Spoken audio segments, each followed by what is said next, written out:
সিঁদুরটা দিয়েছ তুমি, ব্যাস ওইখানেই সব লেনদেন, কেনাবেচা, দেওয়া নেবার শেষ, তাই তো?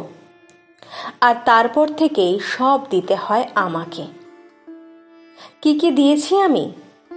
এই প্রশ্ন আমার আগে নিজেকে জিজ্ঞাসা করো। প্রথম যেদিন এলাম তোমার ঘরে, সেদিন তুমি আমায় বললে, নতুন ঘর, নতুন সব, নতুন করে শুরু। হ্যাঁ, তারপর থেকেই প্রতিটি দিন নতুন, প্রতিটি সকাল নতুন, প্রতিটি রাত নতুন, তোমার হাতের আদর নতুন, বিছানায় পাতা চাদর নতুন। কিন্তু পুরনো প্রিয় জিনিসগুলো ছেড়ে এসেছি আমি। জানতে চাওনি সেদিন কি কি ছেড়ে এলাম আমি? আমি বলি, কি কি ছেড়েছি আমি? 25টা বছর, যার 12টা শৈশব আর বাকিটা বুঝতে বুঝতে বড় হওয়া, যে তোর ওপর অধিকার কেউ অর্জন করে নেবে। আর ছেড়েছি বাবার যত্ন, মায়ের আদর, ভাইয়ের সাথে খুনসুটি, বিকেলের লাফ দড়ি, সন্ধ্যায় এক থালা মাখা মুড়ি, শীতের রাতে বৃষ্টি, বাসে করে বন্ধুদের সাথে ইউনিভার্সিটি থেকে ফেরা, আরও কত কি। না না, যা ছেড়েছি তা ফেরে না। হারানো বিকাল ফেরে না, নারীর কৈশোর ফেরে না, কুমারীর কৌতূহল ফেরে না, বসন্তের শিহরণ ফেরে না। শুধু ফিরে ফিরে আসে তোলপাড় করা হৃদয়ের ফিরে আসা ডাক। এগুলো সব ছেড়ে আমায় নতুন করে শুরু করতে হলো।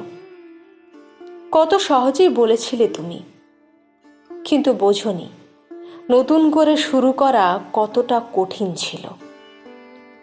নিজের কিছু আছে এখন আর বুঝতে পারি না। আগে সবই আমার নিজের ছিল। মায়ের গয়না নিজের ছিল, বাবার উপহার ভাইয়ের সাথে ভাগ করে নেওয়া ছিল, তবু তো নিজের ছিল। ব্যস্ততাতেও মায়ের খাইয়ে দেওয়া ছিল, মায়ের হাতের রান্না, তাও তো নিজের ছিল। আর এখন তুমি বললে সব নিজের করে নাও। বেশ, নিজের করে নিলাম। তোমার মাকে মা বলে নিজের করে নিলাম, তোমার ঘরকে আপন বলে নিজের করে নিলাম, তোমার নামের পদবীখানা নিজের করে নিলাম, রাত দুপুরে সব আবদার নিজের করে নিলাম, তোমার ছেলের সব বায়না নিজের করে নিলাম, সবাইকে খাইয়ে সবশেষে খেতে বসা নিজের করে নিলাম, কাক ভরে জেগে ওঠা নিজের করে নিলাম।